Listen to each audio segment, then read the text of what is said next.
All right, here we are, Saturday, 4 o'clock, just about Central Standard Time. And that means that we are going to be streaming here in the studio if you are joining us. Thank you. You can see my workbench is a little dirty. I've got a few different things that I'm working on. We've been working on some things on and off stream, so a little bit of differentiation going on here. Lots of little projects still in process. So I'm going to, at some point yet, still get some things squared away. I've got two merfolk yet to do, the king and the queen. The other merfolk are all done. These merfolk just posted to Instagram today. So if you're not following my Instagram, make sure you do go and follow the Instagram. Let's see, what else? What else? We got a couple of zombies that are left over from ReaperCon. They're just off screen right behind the merfolk, but they were part of the class, one of the classes that I was teaching on how to do eyes. So these zombies basically have a shadow and mid-tone painted to them. In class we were working on eyes, and then of course the participants of the class could take them home to finish them out with highlighting and finishing out the details of the torn pants. So I've got a couple of those zombies that I could finish out yet, just complete their hair and the little bit of detail work. I also, as you can see, have a very large figure here. So this one here is a Cyclops. This is also out of Bones 5. This is from the Greek Odyssey expansion. And so I did all of the skin tones. I did the mouth and eye details. I did the leather. Next is the sheep pelts that I want to do, as well as the sheep that the figure is holding. I still have not yet completely decided how I'm going to paint this banding and this banding. I debated whether or not to do leather or not. I haven't decided yet, so I've still got some decision making on there to do. But then the sheep and the sheep hides, there are sheep hides under these little bits under those greaves, so I've got to do those before I can finish those aspects of the greave, and then the detailing on the belt, which will probably make the buckle gold with a gem, and then the studs will do in a non-metallic metal silver. So he is getting close. And then I also have a frost giant zombie that I used to make a lich monster on one of our streams. I've got some detailing yet to go there. There's also some banding, some rope aspects, and some cloth, some banding on his leg, the birds of course, and then his hair. And I started this one out really strong and then just kind of lost steam. So I haven't gotten very far with it. I don't know why exactly, just sometimes you lose steam. But I've got my palette wet and ready to go. I've got to move the camera here a little bit, one of the cameras, just so I can get at some parchment paper to throw down onto our wet palette. Let that cure up so that it unrolls, and then we will start with the lamb skins. For those, I am going to start with a desert sand, and I'm going to do kind of two tones on this. Linen white and bleached linen. That will be the tone colors that we use for the hide or for the fur in some aspects. Then I am also going to use some Gug Umber and no, I'm actually not. I am going to skip that and use Dungeon Gray, and then finally I'm going to use some Pale Violet Red. So those will be the colors I'll be using for the sheep skins. I'll flash them once more here in just a moment. Work on getting my parchment paper laid down nice and flat. Of course it rolls because it's absorbing the moisture off of your wet palette. So once it absorbs enough moisture, it will unroll and lay flat. But it takes some time for that moisture to absorb in. So process-wise, the colors we're going to use are going to be, we'll start with the whites or off-whites, desert sand, linen white, bleached linen, dungeon gray, and pale violet red. So those will be the colors that we will use. And I'm going to start with the desert sand. Get this on the vortex a bit here. You want to make sure that your paints are nice and shaken up.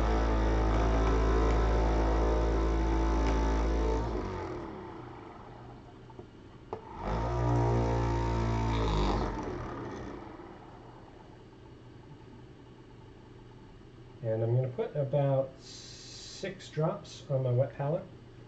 And that's all I'm going to do to start, because I'm going to use a bigger brush, a size 2, and I'm going to base coat all of these skins with this desert sand. Make sure that I'm mixing a bit with the moisture on the wet palette, on that parchment paper, so that it's nice and thin. And I'm going to go through and just lay in this thinned desert sand very generously. Trying to be very cognizant of my edges.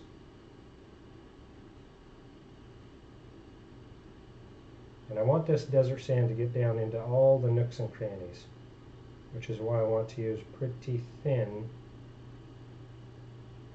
paint on this aspect. I'm not super worried about all of the edges unless there's definite fur texture.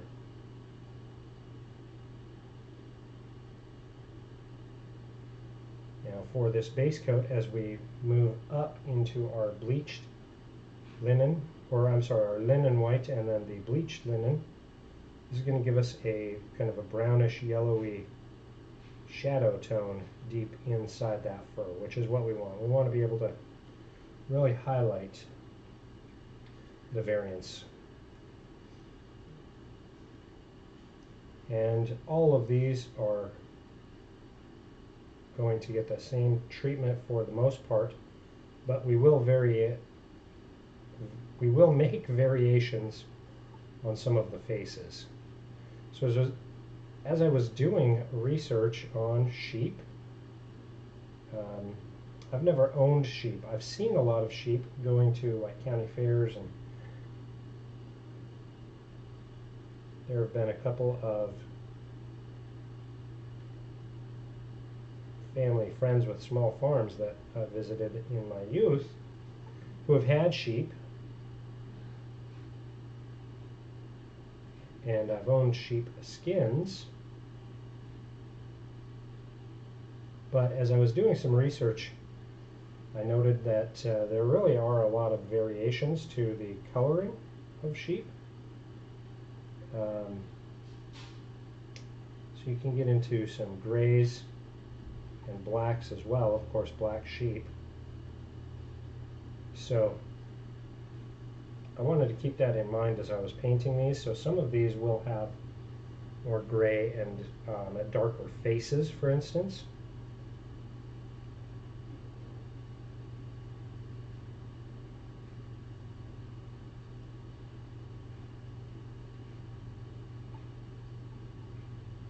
Some of them we will keep with very light colored faces. We're just going to mix it all up so that there is variation. Will cause more interest to the eye that way. so that when you're looking at the miniature,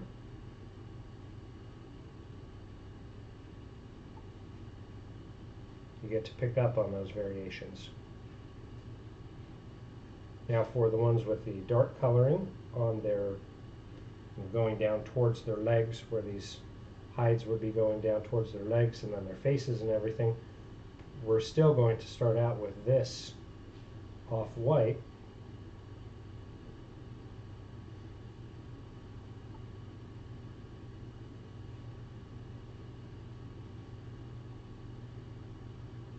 And we'll just blast some of that color in with, on some of them, just some washes, and then on some of them with just some thin paint, so that we have good blends into the back of the hide.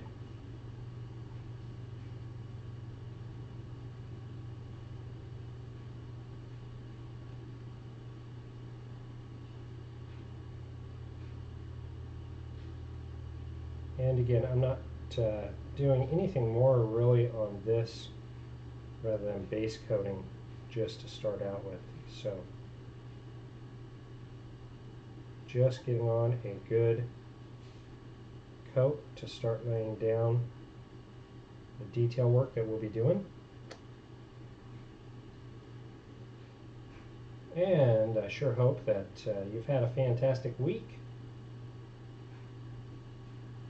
that your weekend is going good.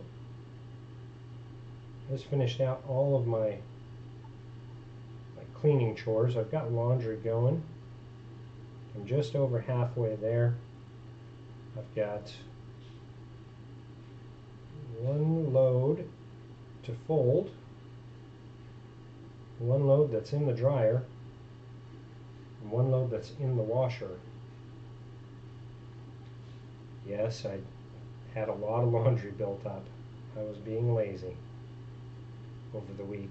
Sometimes when I get home from work, it's hard to go through and do things like laundry. The motivation isn't there. So I save it and then dominate my weekend with it.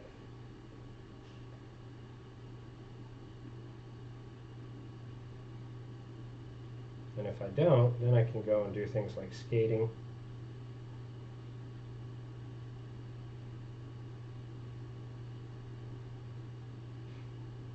But the week really determines for me. Obviously, this week was a long week, so I did not do as much around the house as I probably should have. But that's okay. I am just about all caught up, getting ready for the next week to start.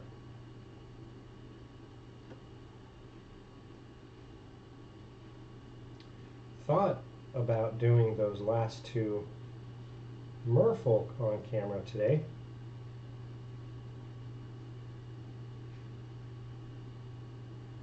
I've got a decent idea of what I want to do for the queen, and I'm thinking of emulating that for the king. Haven't really decided yet for sure, so that is why we're not working on those today on screen. It's because I want to approach it with a lot of confidence. Sometimes if you're not super confident, it's better just to wait. Formulate your ideas, do a couple of test runs,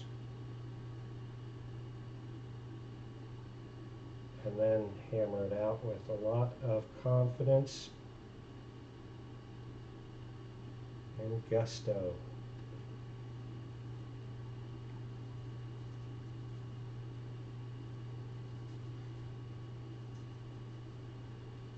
And of course I've got to decide what I'm going to be painting after those merfolk.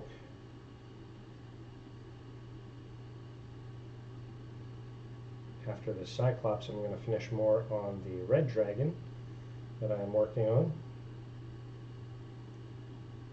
He's still got a long way to go, he or she. I haven't I guess it all depends on how I'm playing it in the game. Sometimes I'll use it as a he, sometimes as a she. Depending on the game, of course.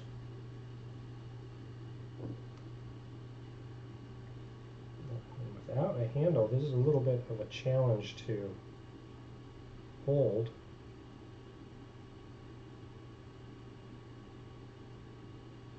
But this figure is a little bit big for my handle, for either of my handles, so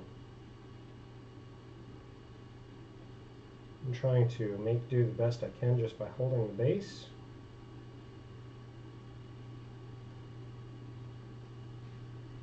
As best I can.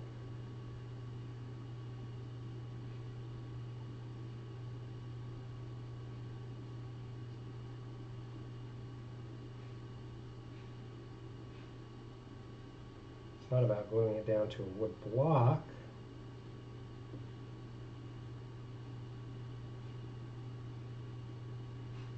But when I started this miniature, I was really in a rush to get this one started.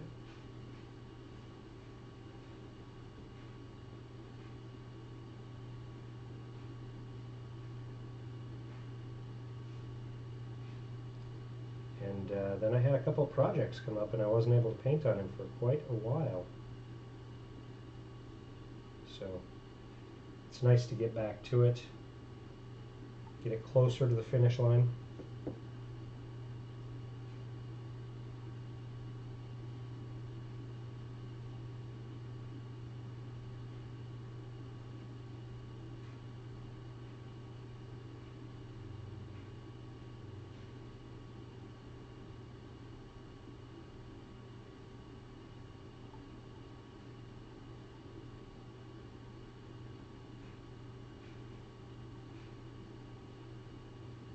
Been working a little bit in preparation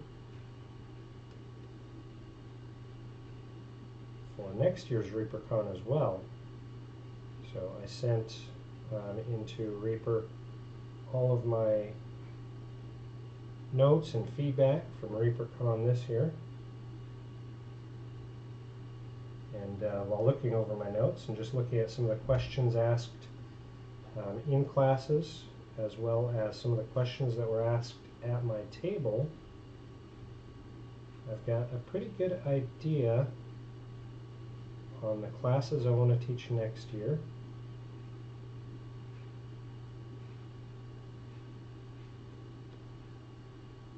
As well as a project that I'd like to do for Reaper, just for ReaperCon. I was going to put together a rough draft and send it to the fine folks at Reaper and to just see what they thought of my idea and if they'd like me to do it or not. It's one of those where it's such a long ways away. I don't want to be too early to the party.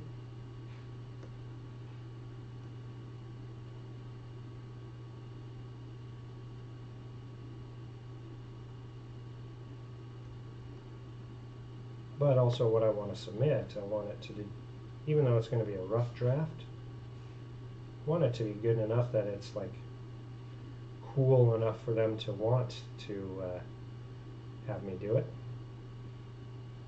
Of course, it'd just be a little freebie that I would hope that they would want and be interested in to pass out to all the attendees.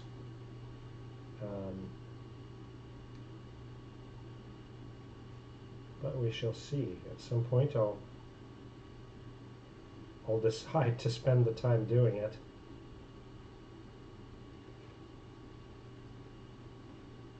Because again, I want to do it pretty well.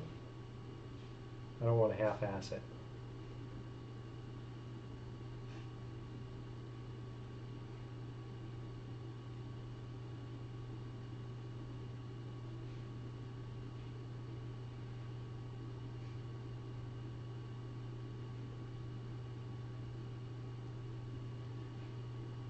So I've talked about it before, but if you're new to watching any of my videos, whether you're catching this live or once it's posted on YouTube or watching the VOD on Twitch, however you come across this,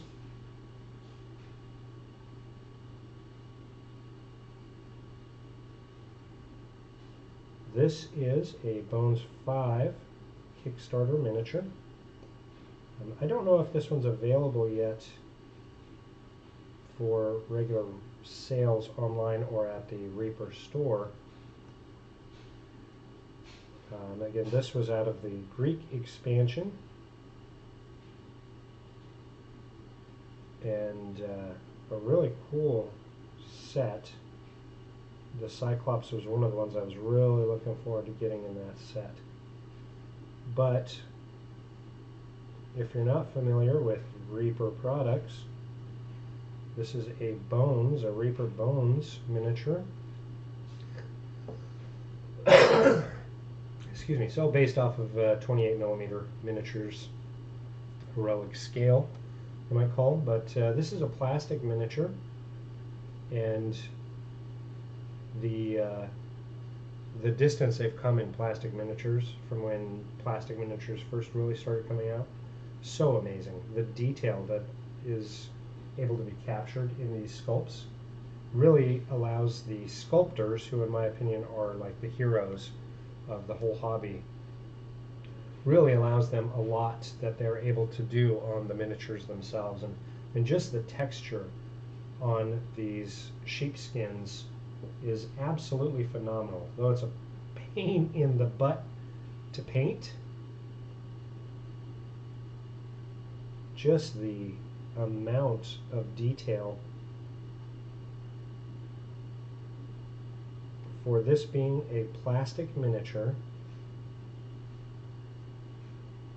you know, kudos all the way around. Kudos to the sculptors for sculpting it. And I don't remember who sculpted this one. To tell you the truth, I would love to give the proper credit where credit is due, but I do not remember which of the fantastic sculptors sculpted this one. So I'm not going to try to throw out a name and get it wrong unless I know who it is.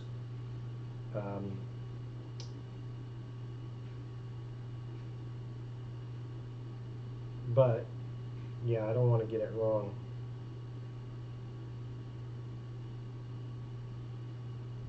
But the sculptors have such a great amount of detail put into these Bones products. More and more each release of Bones that comes out too. It's just phenomenal to see how far these miniatures have come in Bones. When the Bones products first started coming out, I was a metal snob. I was like, nope, I'm not painting anything if it's not metal. I don't want it, because I got a couple of them and I just was not really impressed. Comparatively, they just did not have the same amount of detail, rigidity.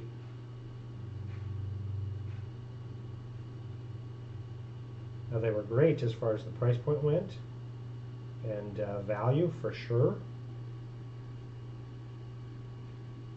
but for professional painting, they were not that great.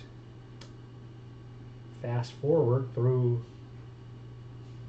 Reaper being the great company that it is, looking to improve, trying different formulas. These latest Bones are amazing. I love working with them. And for the price, you just can't beat them. And I am not sponsored by Reaper, so don't think that I am saying that because I'm being paid or anything like that. Because they don't sponsor me, I can just give an honest opinion about their products.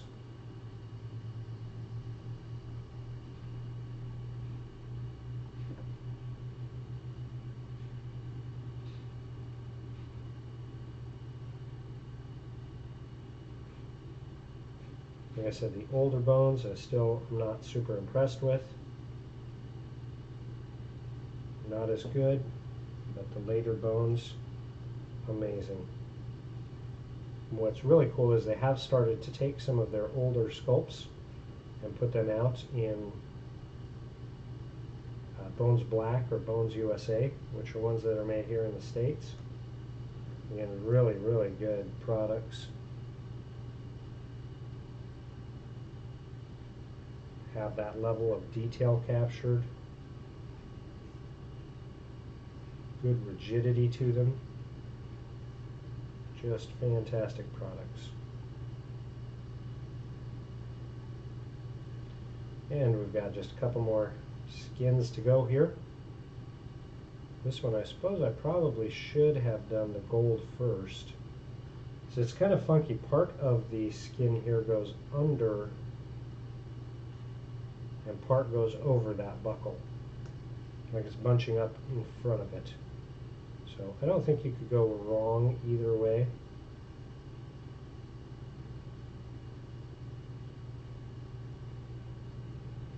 Maybe I'll lay down the gold shadow tones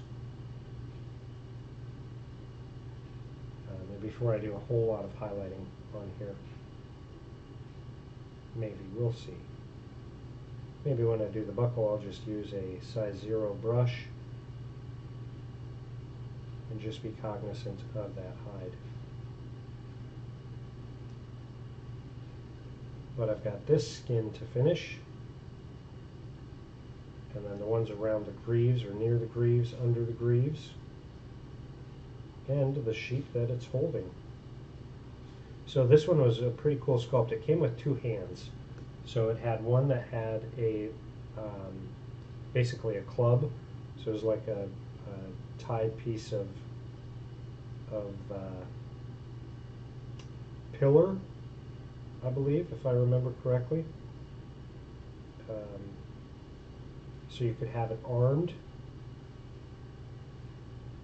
and then also with this hand with the sheep.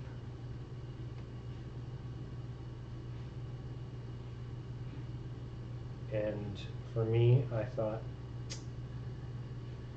when I use a Cyclops in game, oftentimes it is harassing a town's population. So why don't we have it holding the sheep? And it made me think of Epic NPC, I believe it's called. I don't know. Anyhow, Greg the garlic farmer, whose sheep have run amok. So, sorry Greg, but your sheep who have run amok have been being captured by the Cyclops in the hills. But I just thought it was a great way to use more in-game. So that's what I decided to do, was use the sheep in its hand and use it for my own personal tabletop gaming. So there he is, grabbing Greg's sheep.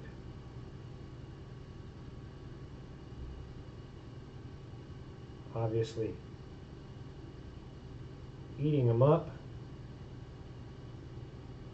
and then wearing their pelts.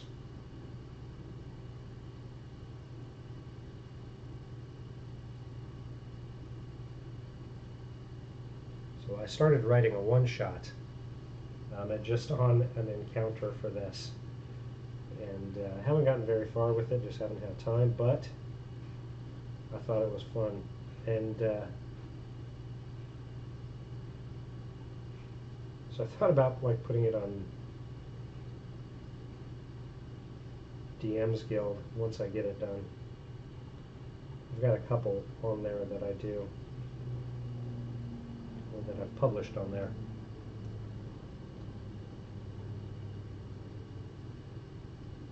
And I've got a couple more that I've got in progress, but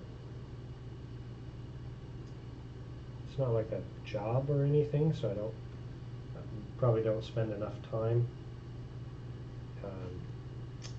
doing more to make it anything like lucrative. Alright, I gotta cradle this bad boy now a little bit. Work with these funky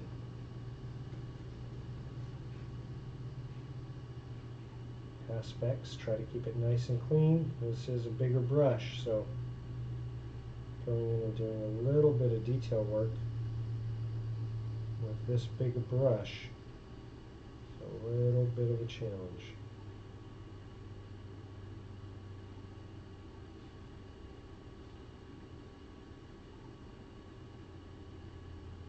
There we go. I want to kind of block out that hand area first.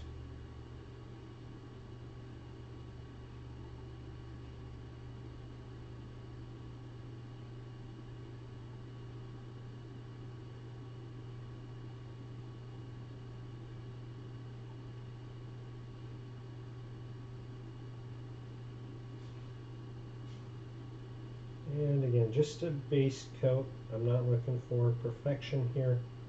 I just want to get the paint applied.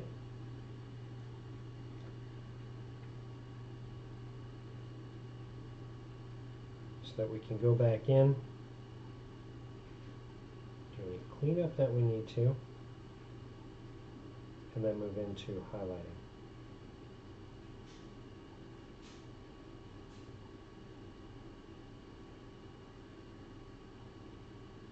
And I don't know how much we'll get done on the stream today. We will see. I've got a little bit of running yet to do because I did all my choring early, just around the house.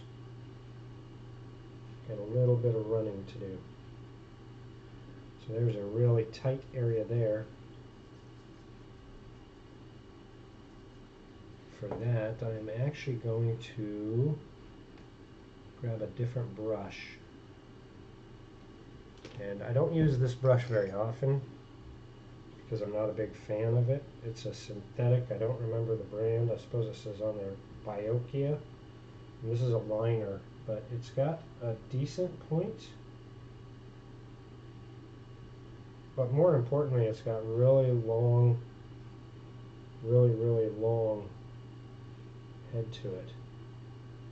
So it holds a little bit more paint. And I'm able to thin it out nicely and push it in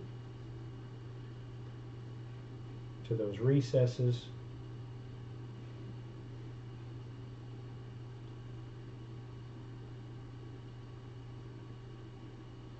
And then pull paint away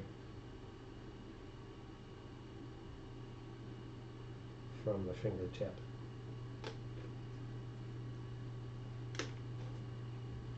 We do that just around this finger as well.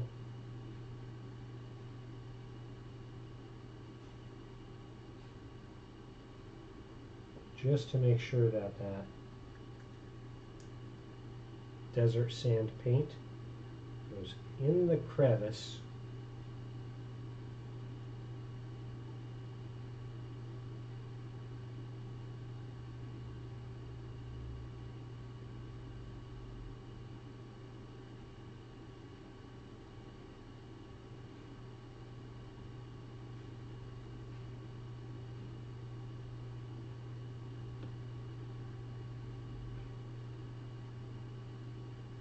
and again just block out that hand.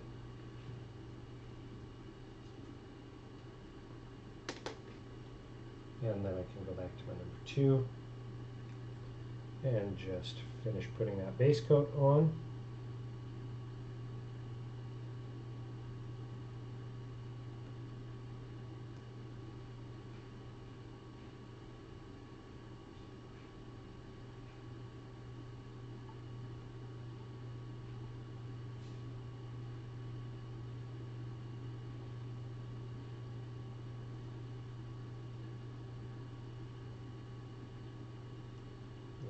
legs make it hard to get into a couple of spots.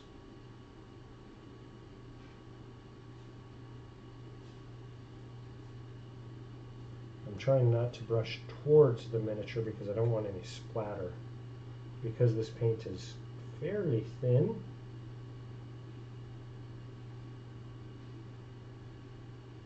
if I paint towards the miniature, I could get that some splatter off of the brush.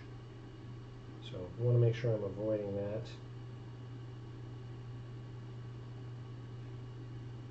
When I'm laying down this paint.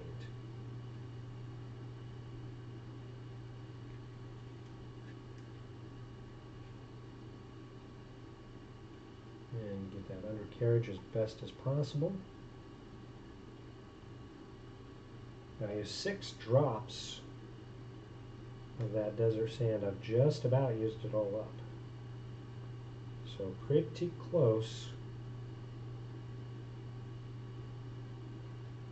on my calculation of what I thought I would need for these aspects of it. So pretty close.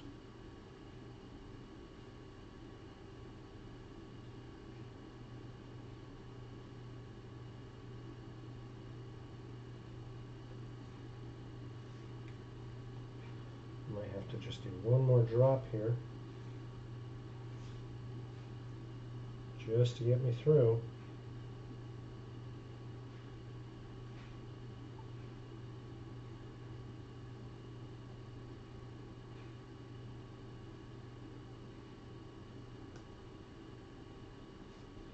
Because I'm just about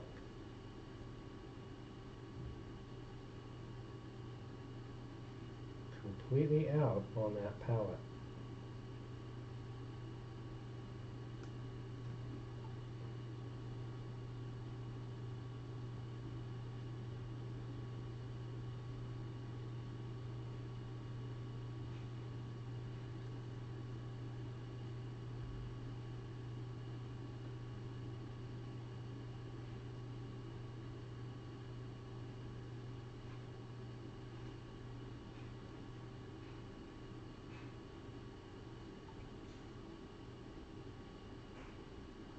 Looks like we made it. 6 drops, 6 drops.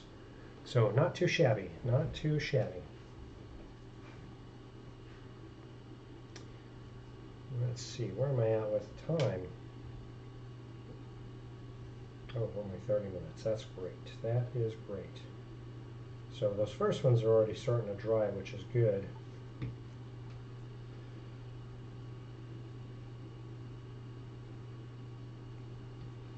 With this sheep,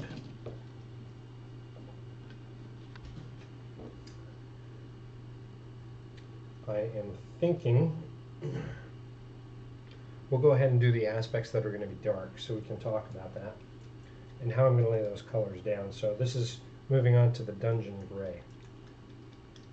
And I'll show you why this is important. So again, this is going to be just blocking in colors. I think that was a little choked, it feels like.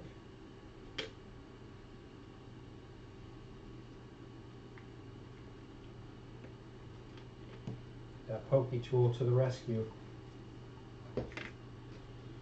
Alrighty, so what I want to do is I want to pick a couple of them out that are going to have dark faces. And I'm going to start with this dungeon gray, which is, it doesn't seem like super dark. It's not like a charcoal or anything. But I'm going to pick a few out, and I am going to just, on their face alone, pop on some of this gray. And because we've already put down this off-white, it's not going to look super dark, which is what I'm after. And I'm also going to lay it on the edges where the legs would be. So we'll do that one. Let's skip around and do this one.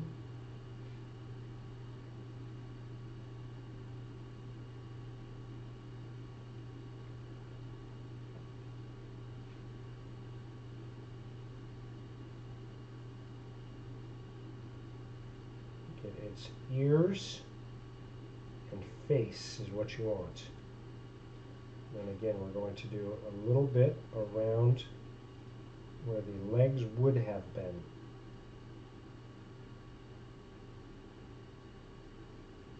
And then it's got this little bit here on the belt. And we'll do just a little bit here.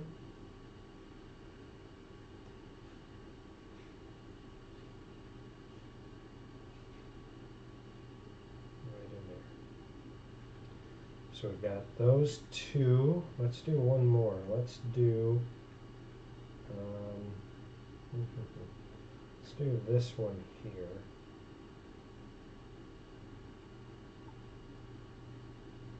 And we want the ears and the face.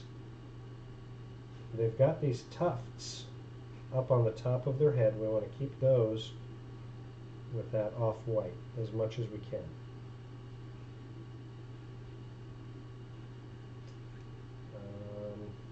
Yeah, so that's 1, 2, 3 there, and then I'm also going to do it with this one here. Why not? Let's do this one here is also going to be a dark face.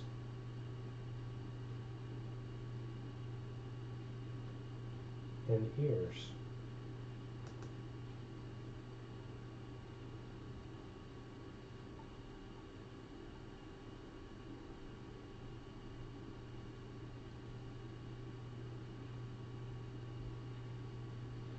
And then also on this one, here's where we're going to do those legs.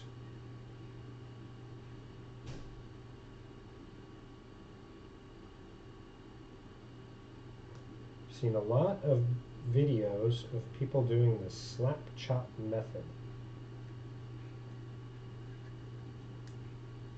I don't know if anybody who watches my videos follows any of the technical aspects of miniature painting. If so, sound off in the comments.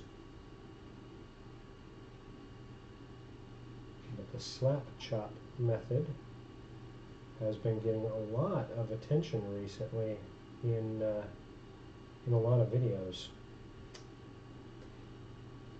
I'm also going to do the tail here in black, and then we're going to push some. That paint there is a little wet yet, but I'm going to clean out my brush.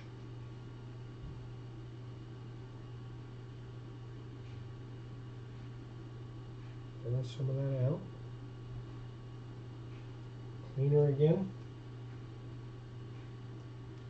And put some of that gray right in that undercarriage area. So if you do follow some of those technical aspects, let me know what you think of the slap chop technique. I have not tried it myself.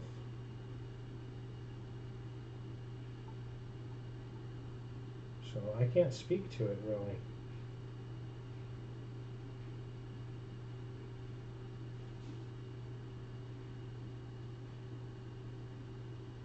It looks like, especially for like Warhammer specifically, definitely looks like it's a great way to get through a lot of models with a lot of consistency. And I myself have not tried it, so I can't speak a whole lot to it. Alright, now we're just going to let those aspects dry.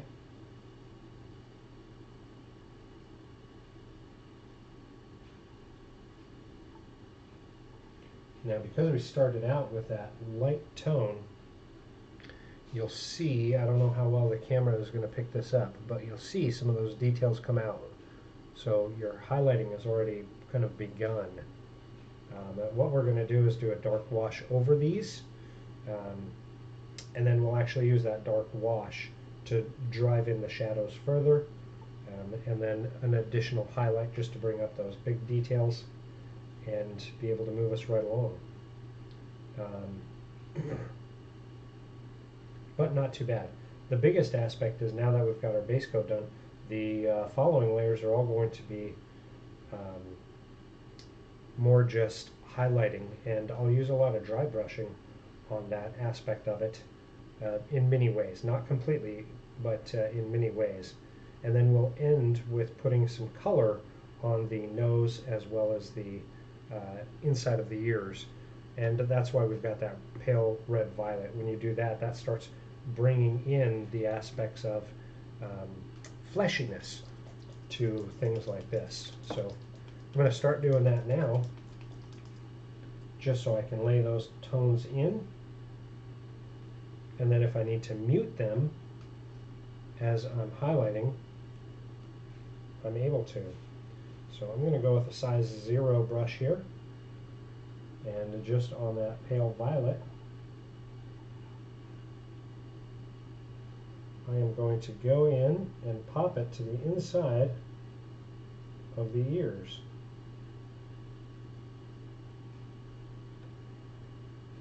And a little bit on the nose.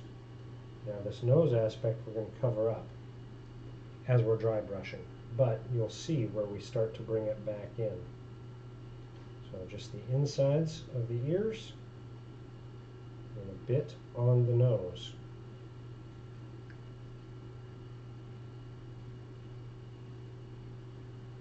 Don't need much for this, but even with these ones where we painted the faces gray,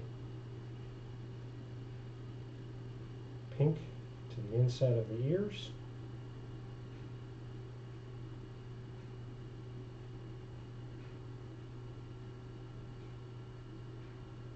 and a touch of pink on the nose. And we just want to make these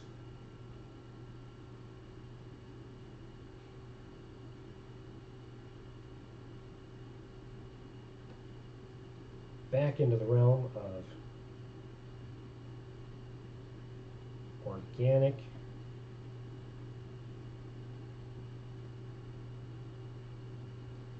healthy sheep.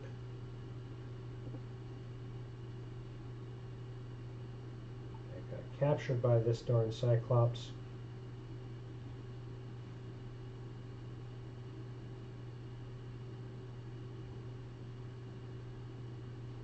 And made for one of his meals, or many of his meals, not one of his meals, many of his meals.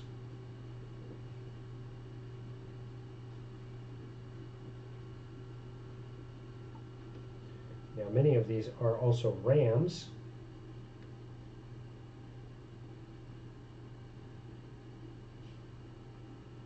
and have horns.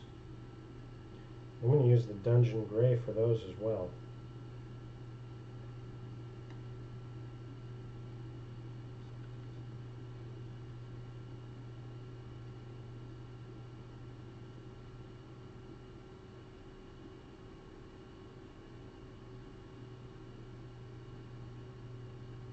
That one's got a big nose. All right. There's our pink. Got a little bit on the fur here. So I'm going to try to pull some of that up.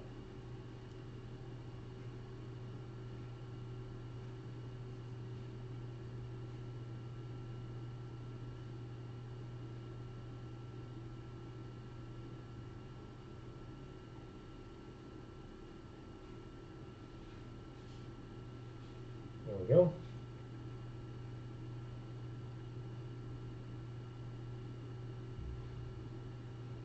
So I don't want to do the horns until after I'm done with all the fur, because the horns in many places lay on top of the fur. And as I'm dry brushing, that dry brushing would hamper the horns as well, or hit the horns as well.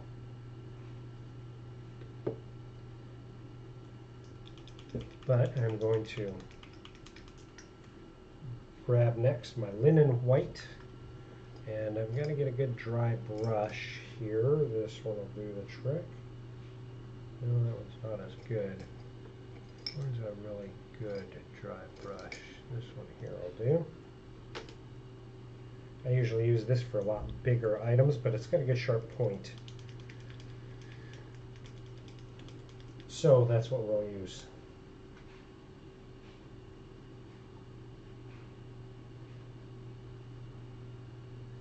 I'm also going to use 6 drops of linen white. And of course my brush is nice and dry. I'm just going to get a little bit of paint on the edge and then brush it off pretty good. And I'm actually going to start at the center and dry brush away from the center. That way I've got more paint right there in the center.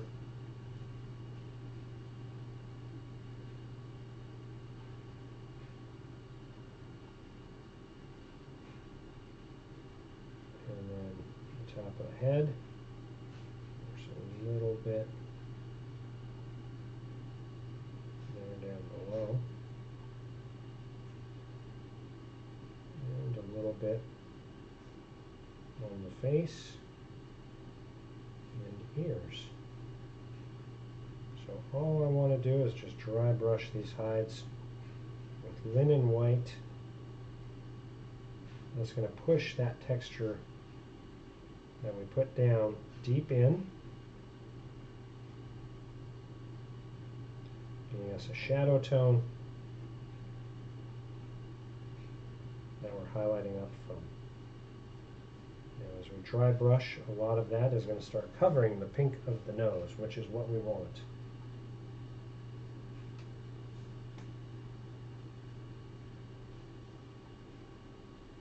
And just repeating that process for all of our sheep.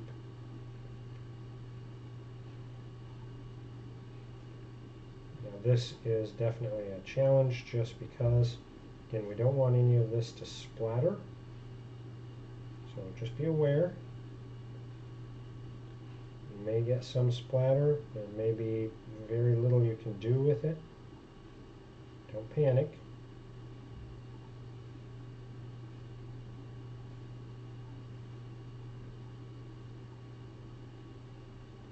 Just do the best you can.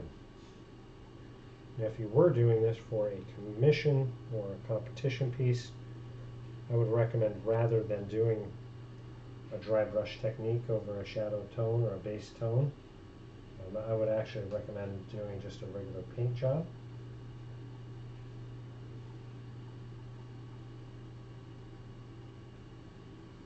Which would allow you to just have good results.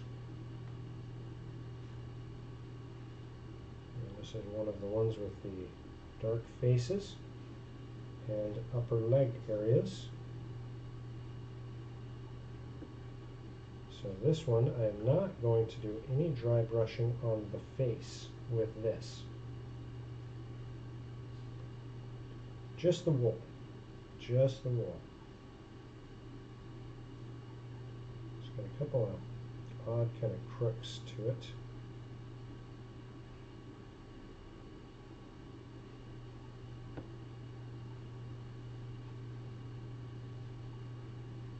So move your brush around as you're doing your dry brush. Make sure you're getting all that beautiful texture that the sculptors work so hard to get in there. Because really, as a painter, our job is just to highlight what those sculptors were able to get into the miniature. That's all. We're just bringing attention to the beautiful work that they did in the sculpting process.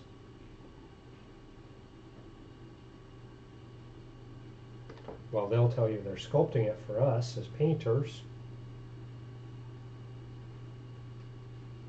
which I suppose is absolutely true,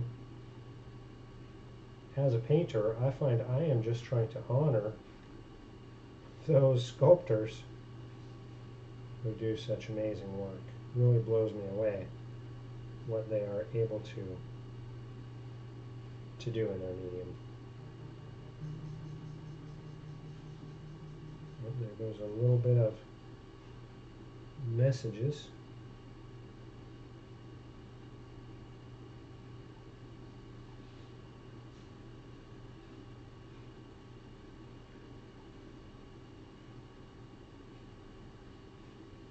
You can see the variations there. I'm going to go ahead and clean out my dry brush here, just because I don't want all that paint to dry in there. Because this is a wide, flat brush, it's going to take a little bit longer. But just from those two skins there, look at that variation on what we've done from laying the base layer down to our first highlight. Now remember, we're going to go even brighter on this. It's going to have an even brighter highlight. It's not going to take up as much space. We're going to have it even more centered for like the back of the sheep. But look at that difference just in those couple there. And that isn't the light. I mean, you can see as I twist it around, that is just the paint alone. Fantastic way with textured pieces like this to get amazing results. I'm going to set this down here real quick. I want to put my dry brush, I'm propping it on a piece of paper towel. But the goal is for the paper towel to drag out any moisture out of those bristles so that we start again with a dry brush. That's the technique, and that's the most important part.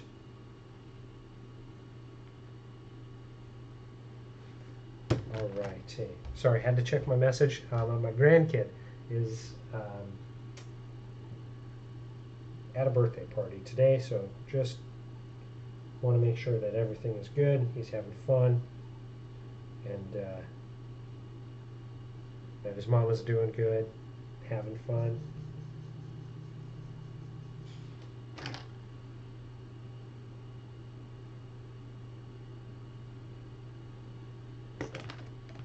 All right, brush is nice and dry now. You want to check and make sure that core is really dry too. Now we've got 4 to go here, as well as the main sheep. The main sheep is actually going to be a little more challenging because of the fingers.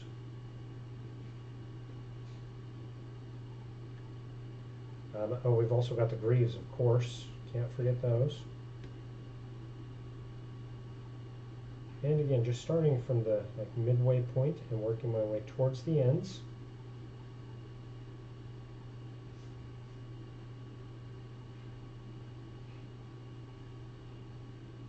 And that's primarily because I want those highlights to be stronger at the high point of the hide.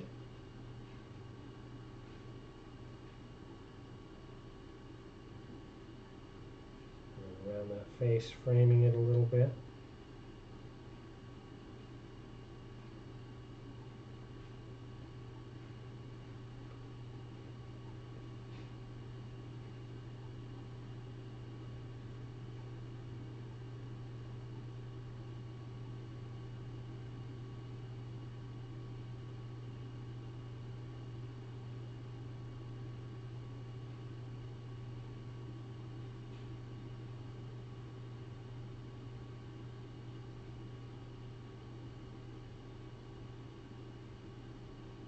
And again, you may have to move your brush around, make sure that you're getting all the aspects you want to get. Again, some of these are sculpted with a lot of movement to them as well.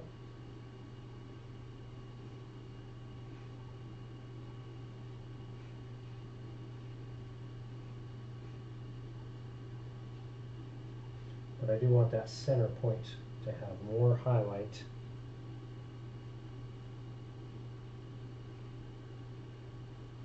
than the ends.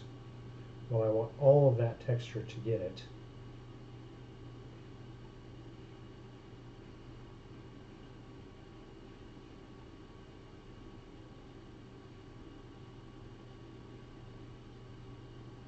Which it will. The more you brush, the more color you lay down when you're dry brushing.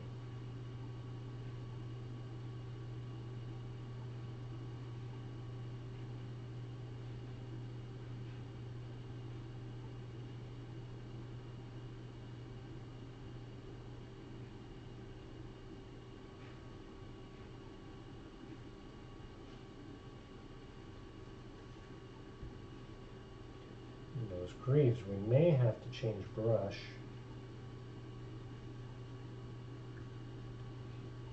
I don't know for sure. We will try it and see if we're able to do it with this large of a brush on that small aspect.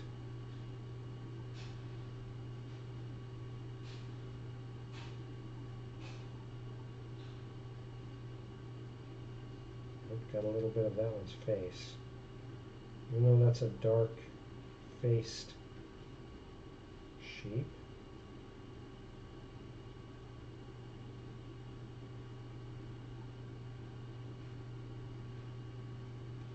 And a little bit beyond. Okay, so let's real quick, I'm going to do the big sheep, the lively sheep, we'll say.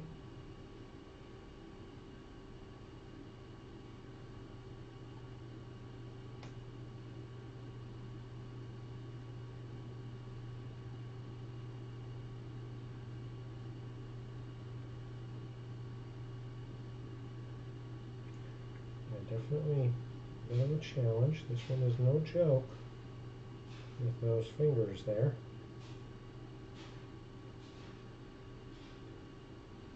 And of course, we'll have to go back and do a little bit on the ears. And the face.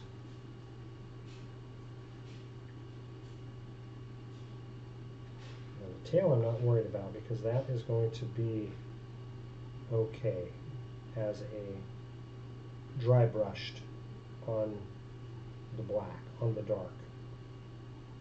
I think. We'll evaluate it here.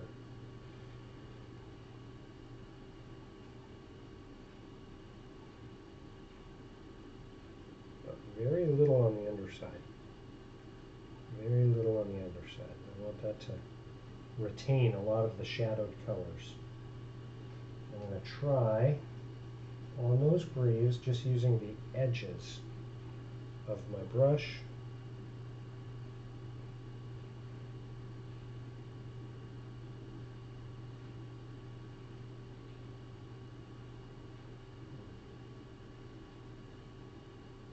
Not perfect. Not bad, just not perfect. I have to go to my smaller dry brush. Well, there we go. The back end of it is working pretty decent.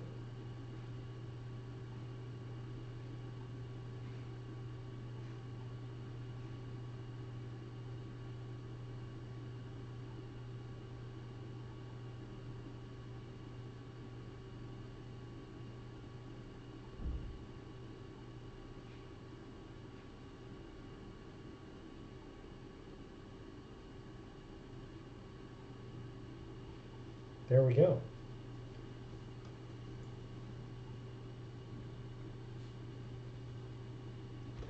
Now clean out that dry brush. This one I'm going to deep clean a little bit, so I'm going to go through with my fingers and just separate strands, almost like you're playing with like fabric, going through and moving it from the bottom to the top, from the ferrule out to the tips, because you want that paint to move that direction. Separating those fibers out and then moving them back into shape from the ferrule to the tip. Try to make all that paint get out of there. You don't want any of that paint residue in.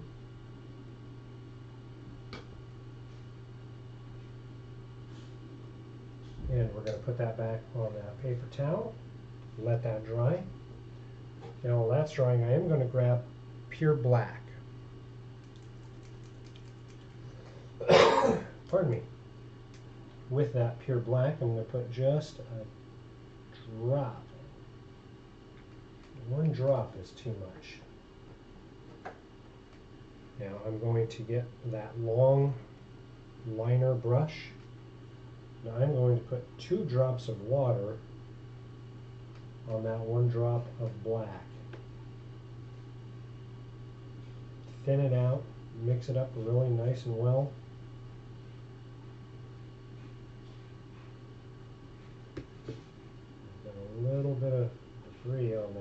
Well, I'm messy. I am being a mess. Okay, we've got that little bit of debris. I think that was just from the bottle. A little bit of dried paint from the bottle lid is my guess. Now with those black-faced sheep, I'm going to get this liner. This is basically, we've just made a wash, a liner almost. I'm just going to dab it on right over that face. I'm going to wash my brush, and while it's still wet, I'm going to tap it out a little bit and pull some of that paint.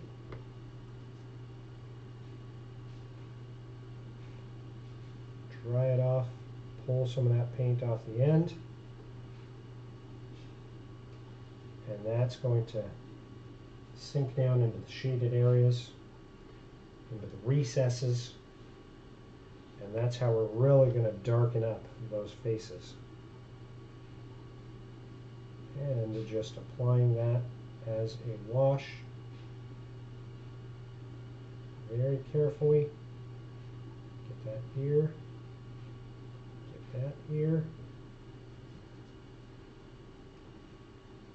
and then pull some of that paint.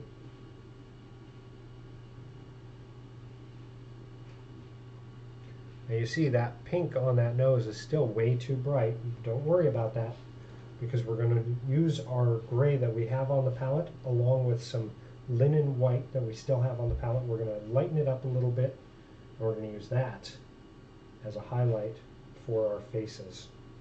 This is just to really drive in shadows.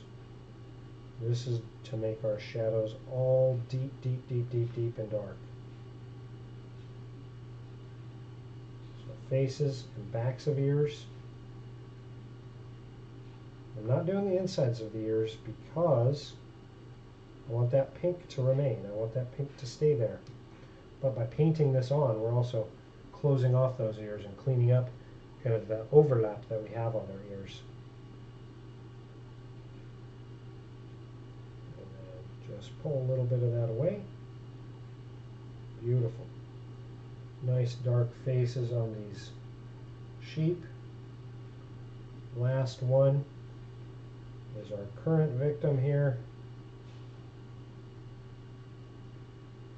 Just with that thin black. Do it on the mouth, on the backs of the ears. See this one here where we tri-brushed? That black is going to come in and sit in there. And then we're also going to do that to this one's legs.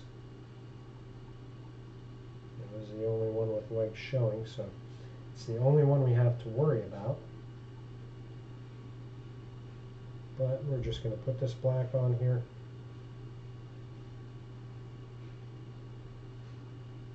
Bottom of that chin.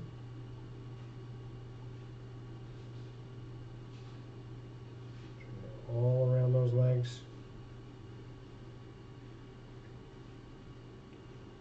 All around those legs. And why we didn't worry about that tail being dry brushed is because we're going to do the same thing on the tail.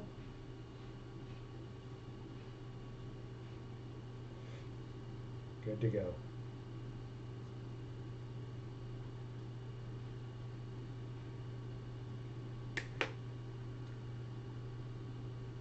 Now to finish off those faces and the legs, once they dry, we'll use a little bit of that gray with a little bit of linen white to make a blended highlight. And that will be the highlight on those dark gray areas. Now you could also do brown and gray. If you get a good deep brown, that would give it a lot more color and dimension and bring it back in, tie it in with the leather. A little bit more paint, however. I'm not going to do that. I'm going to keep this very, very stupid simple. I want to just keep it as simple as possible. So last thing, I want to check my brush. That paper towel did a great job of drying that out. Feels like it's got a little bit of damp in at the ferrules, but by just pulling it across your skin or onto that paper towel, you're just going to pull the rest of that out. While that's happening, we're going to get our bleached linen. I'm wondering if we want to go and make this a final pop of pure white instead. So you can't really see a whole ton of difference on camera, but it definitely has a lot of difference. Now if we pop that, that is a big stretch from one to the next. A big stretch. Where this one here is a lot more subtle. I'm not going to use pure white. It's just too much. Too much. It's too stark of a variance. Now I'm doing this before I do the highlights of the gray because it's very probable that some of this highlight is going to hit those gray areas.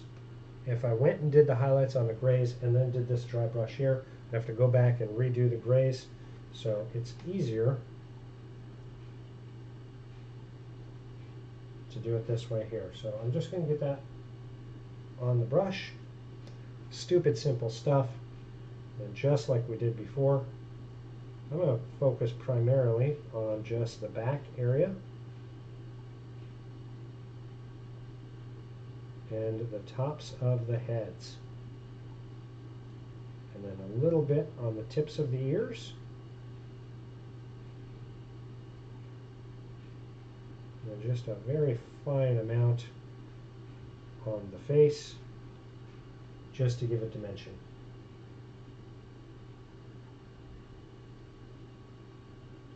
Now this one here, I don't anticipate the camera being able to capture much of the variation, but in person I can tell you it makes a big difference. That center area and the head really stand out comparatively.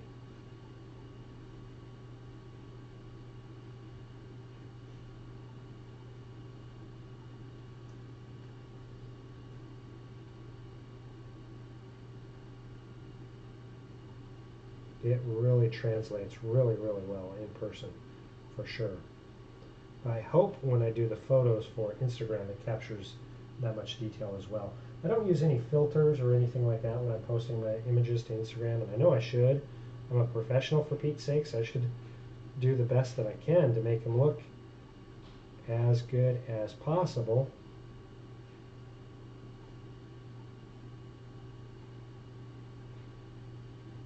But part of it is because the majority of what I post is not for me. So if I'm doing commissions, I'll clean those ones up and post those ones really well, so people can see the variation of what they get.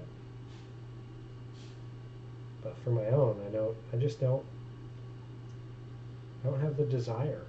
I don't know why. It's because I spend so much time painting them, I think, that I don't want to also spend a whole ton of time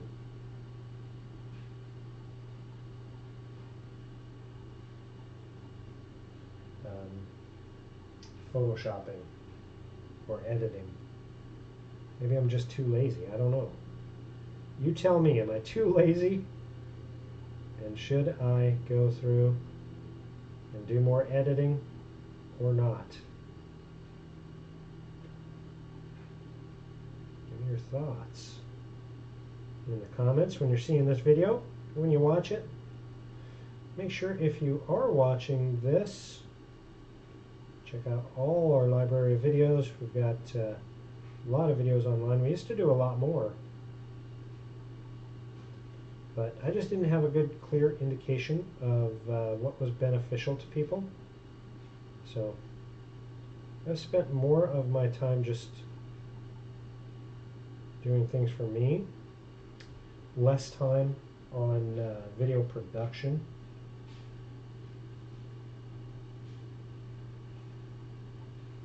Of course, now we're entering into the fall season.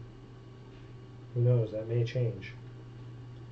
So for this one here, I'm just going to do the top elements here. And back to our sheep up here, same thing.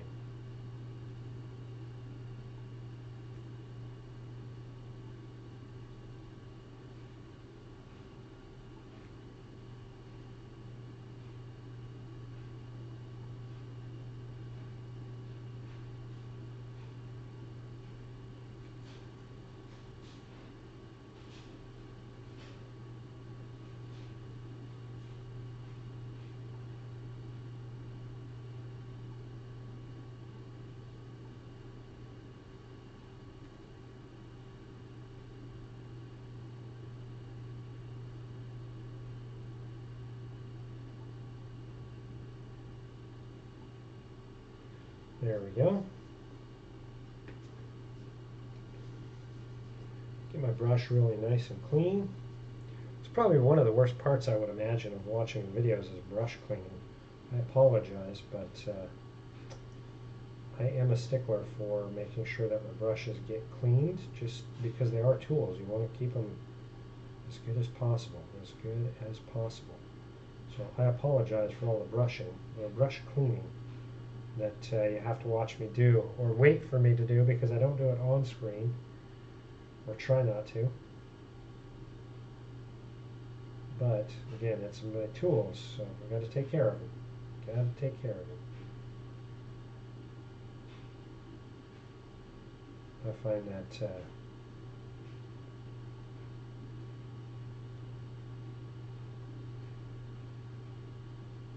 when I don't,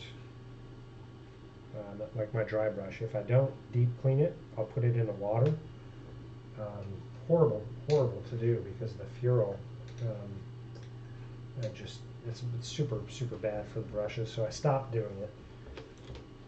Alrighty, now let's go through, and I am going to use my long brush to do a little bit of mix. I'm going to take some of that linen white, some of that dungeon gray, and mix it together and get me a light gray. And clean that brush out. I use that liner brush because it's got such long bristles, so decent for mixing. Now I'm going to go through on the sheep, and I am just going to do a little bit of quick highlighting on their faces.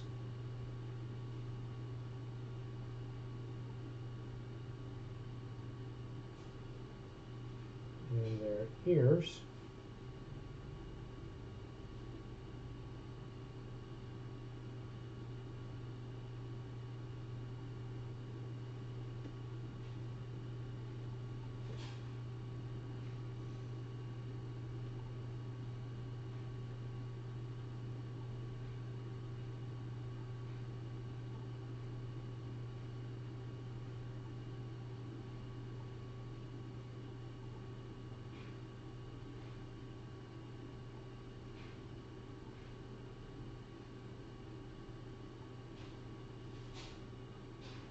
This one's legs, of course.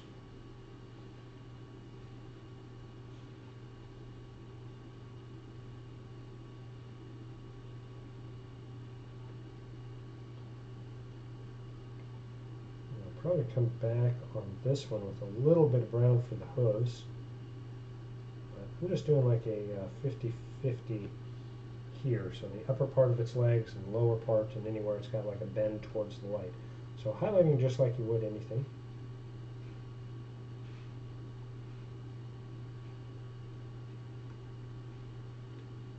And I am going to do a little bit on the tail.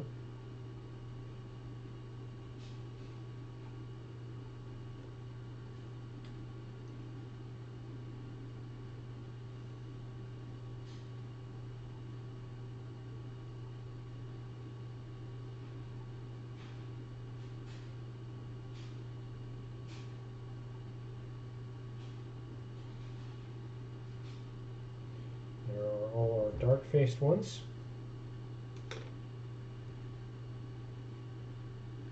One more little blend. And add a little bit more of our linen white to that dungeon gray. Make it even lighter. Final little touch. Give us that really bright highlight point.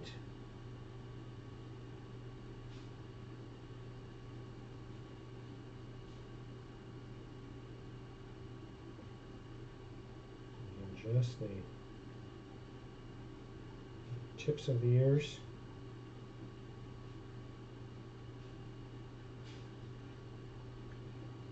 Just like you would highlight anything.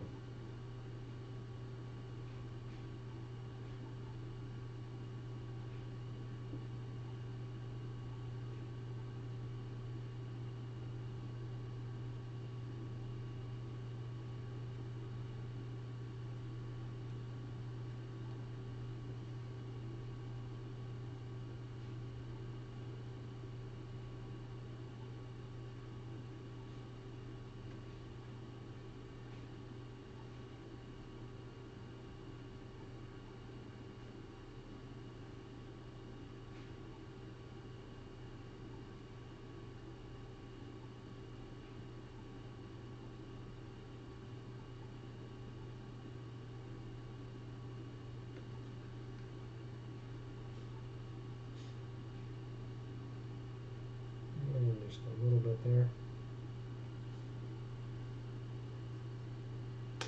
Now for these legs, I'm going to go ahead and give them just a moment to dry.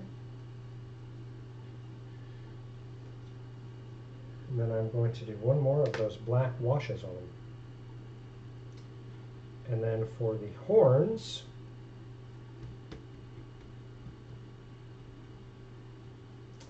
I am going to do my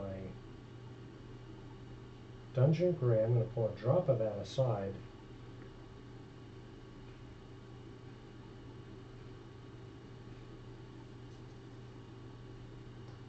I actually am going to change it up. I am going to change it up. I'm going to add a couple more colors. So I'm going to use pure black and nut brown, and then linen white. So that's what I'm going to do for the horns. Give them a little bit of differentiation. So pure black on the palette. I'm going to start with that. I'm going to paint in those horns. I'm going to highlight with nut brown with a little bit of pure black. And then nut brown. And then nut brown with a little bit of linen white.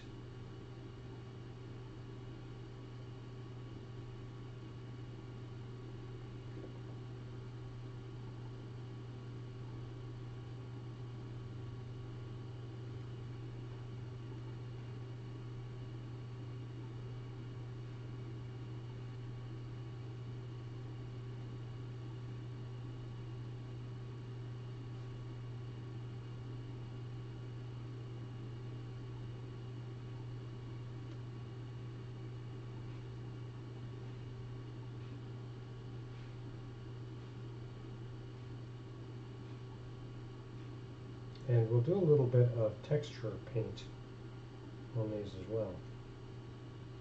So we'll actually paint in some of the texture of the horns.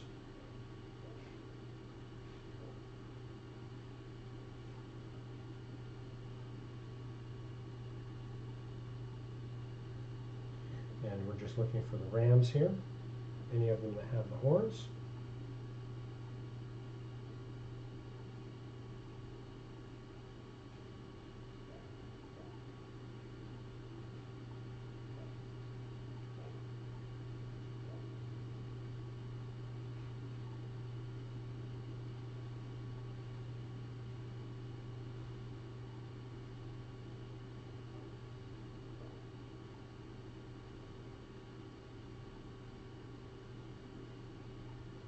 And trying to be really careful that we don't hit the ears or the pelts. Luckily, I'm not shaking too bad today, so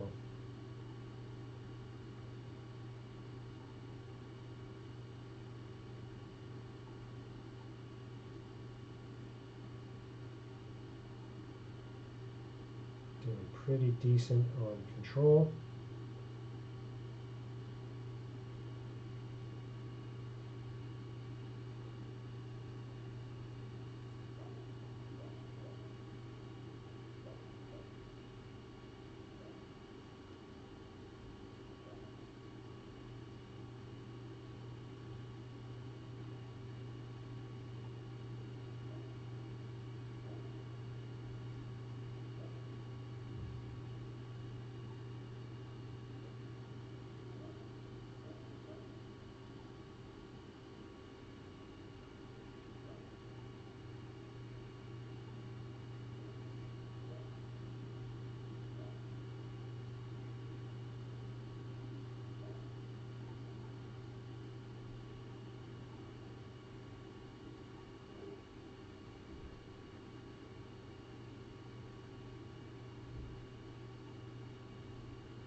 Not too bad, not too bad. So far, a couple more to go.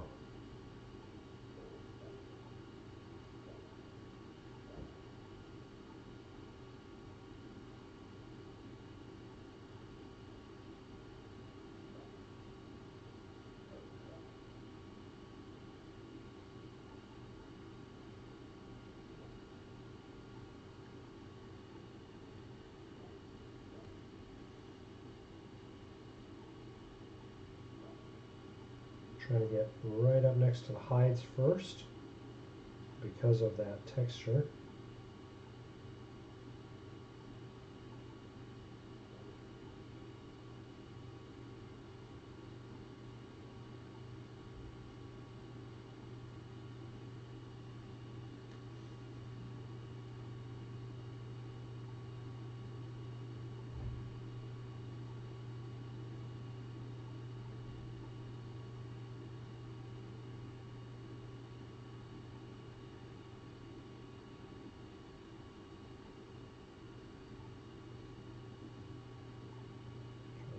Overload my brush so I don't have paint run everywhere.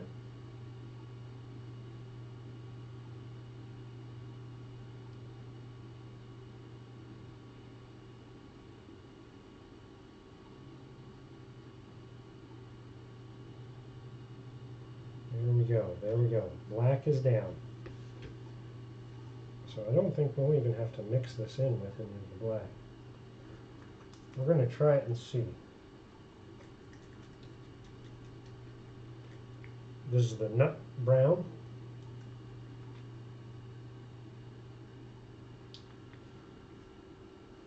Yeah, I think that could be pretty decent. So what I want to do here is go through and just paint almost like stripes.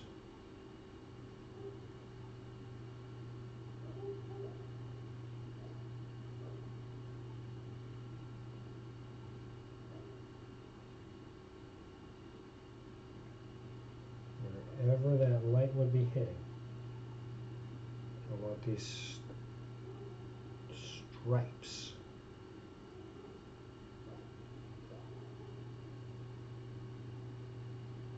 Oh yeah, good and dark. I think that'll work really well.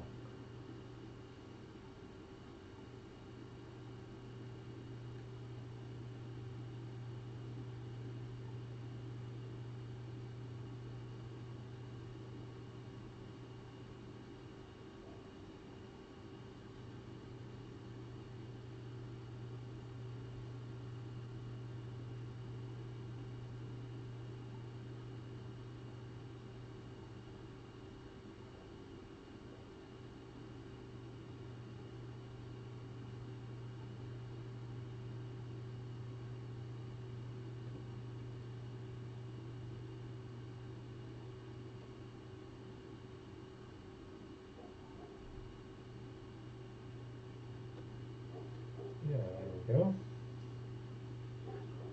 Now, just a touch of linen white, just a little bit, you don't need much.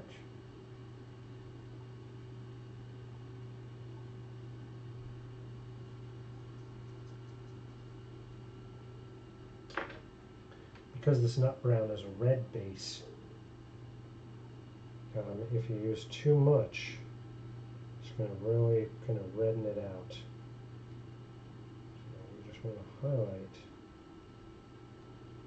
those lines that we've been putting in. We want just a little bit finer, a little bit thinner.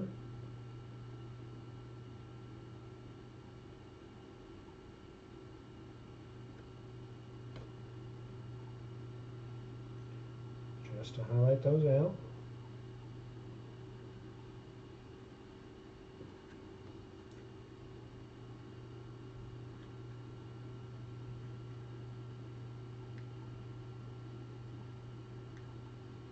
Just really thin, fast bits.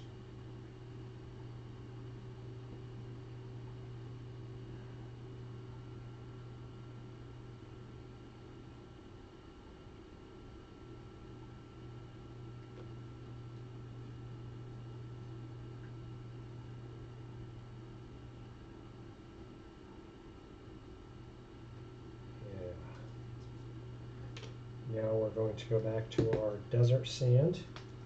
I used all that up, so I'm going to put just a drop. I'm going to use that and mix a little bit of that with that brown, with that nut brown.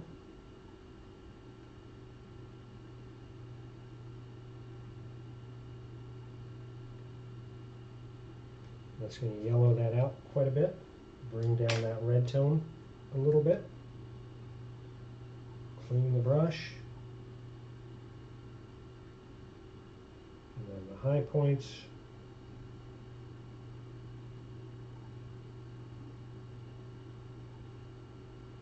Just a couple of bits here.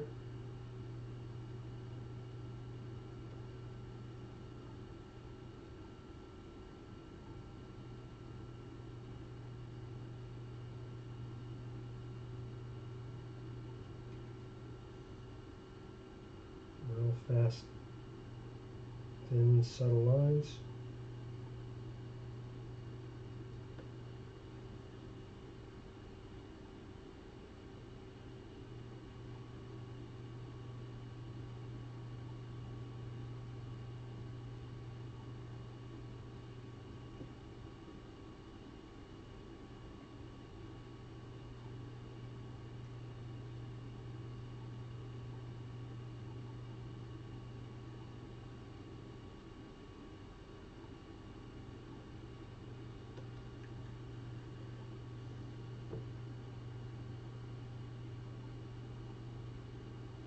There we go.